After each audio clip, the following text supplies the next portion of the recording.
Hi, I'm Randy Sign and welcome to my guitar instruction video on the introduction of playing in the style of B.B. King. These licks were taken from a workshop that he did where he demonstrated his playing style, and he was talking about resolution or resolving to a note.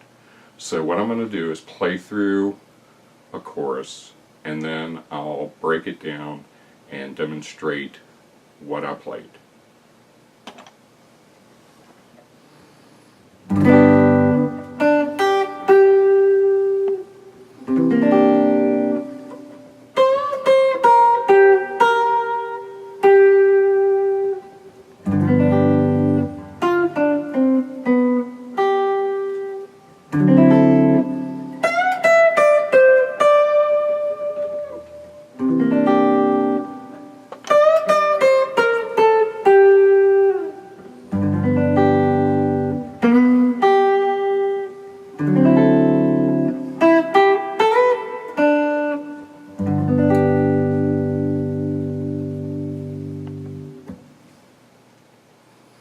Okay, so this is a basic slow blues in the key of G. It's a 1-4-5 chord progression, which means you play G, C, and D.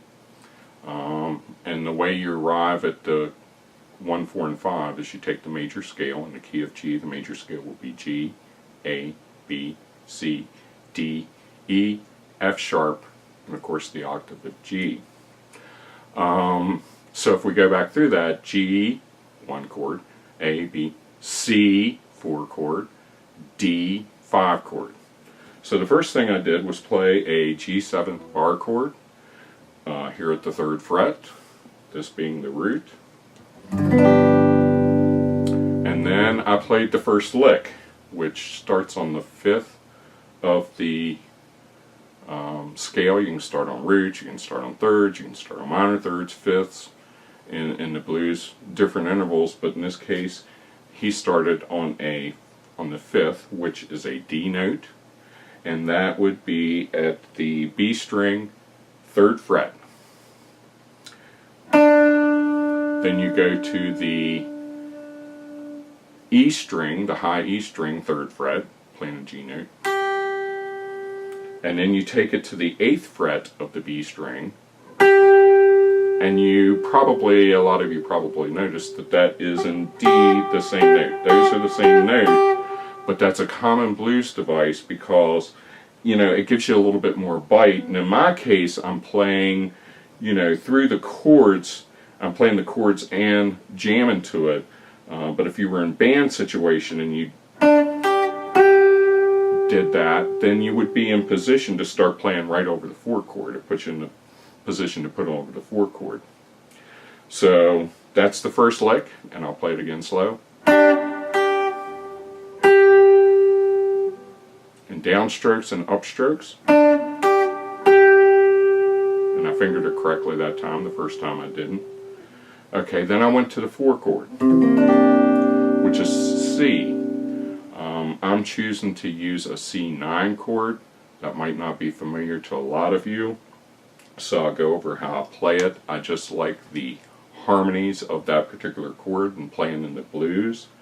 Take your middle finger, you put it on the 3rd fret of the A string, which is a C note, and that's the root. This is a closed chord position, so you can move it all over the fretboard, and this is the root. So wherever fret you move it to, it becomes that chord, 9 chord. So you play your middle finger at the 3rd fret of the A string. You put your index finger at the 2nd fret of the D string, and for the G, B, and high E strings, you just bar it with your ring finger, and you make that chord. And that's a C9 chord. Okay, once I hit the C9 chord, I went up to the 8th fret of the high E string, which is a C note. I bent it a whole step, and then back down. Then I went to the 6th fret of the high E string, back to the 8th fret of the B string, and that lick went like this.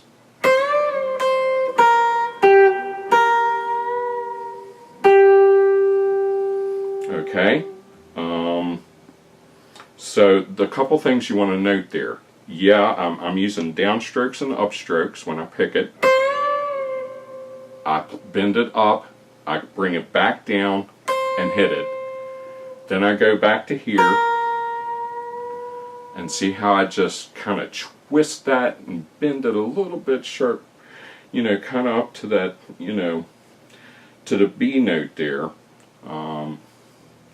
And then back to that G note there on the 8th fret of the B string. So I'll do that again.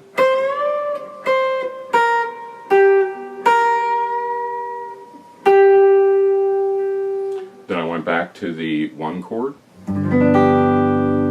Then this is a lick I kind of like. I actually learned this from watching and listening to B.B. King. And you start with your little finger on the 6th fret of the B string. I'm sorry, 6th fret of the B string, 3rd fret of the B string, 5th fret of the G string, 4th fret of the G string, and then back up to the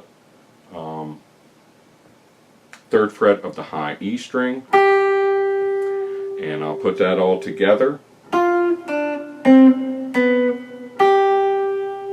And you notice that when I played it in the performance,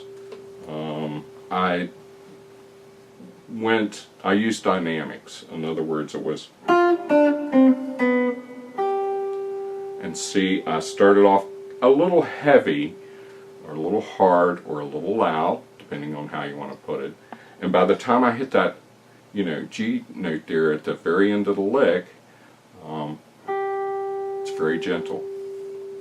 Okay, and you know, that's a device you want to keep in mind when you're playing slowly. You have the opportunity to use dynamics. When you're playing fast, you tend to have the same dynamic over and over because you're playing quickly. But when you slow things down, it gives you the opportunity to use those dynamics. So go ahead and use them. So I went real light there, going into the that high G note off of that lick. Then I went to the 5 chord. And again, this is the same chord shape as the C9, only it's up to D position. Like I said, it's a closed chord structure that you can move around all over the fretboard. And now when I went back, I was real gentle when I was coming out of that last lick, and now when I come back into it again, I kind of go after it pretty good. And what that is the high E string at the 12th fret. And you notice that when I do my bends, I keep the other fingers in behind it to add reinforcement. Always try to bend a pitch. You know, the earlier lick, this lick, and the one that's coming up, all those are bent a whole step.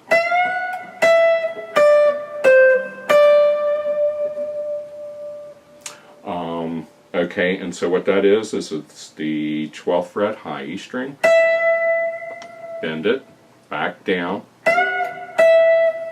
to the 10th fret of the high E string, to the 13th fret of the B string, to the 10th fret again of the high E string.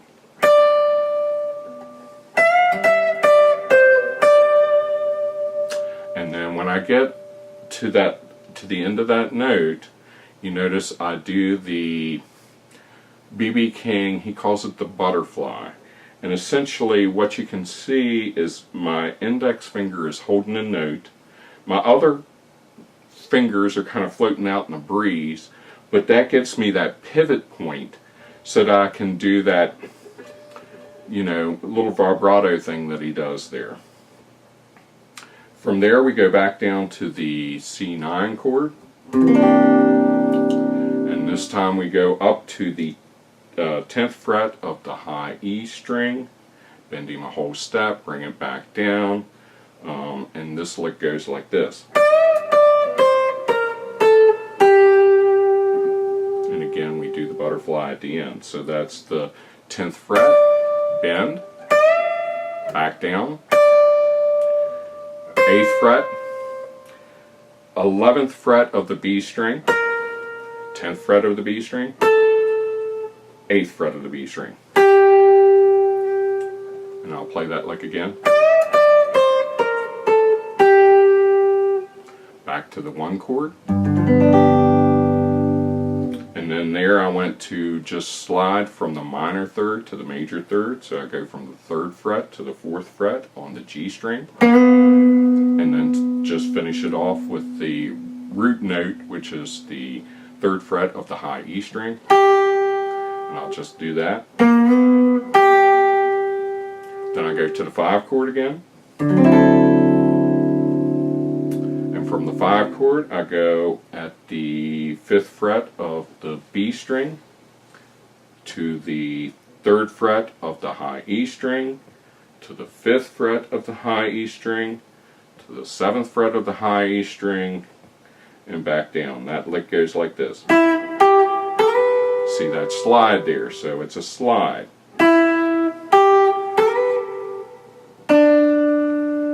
And I go back to the 3rd fret, finish it off by going back to the 3rd fret of the B string, which is the exact same note, the D note, that we started the whole lick on. So we resolved it back to the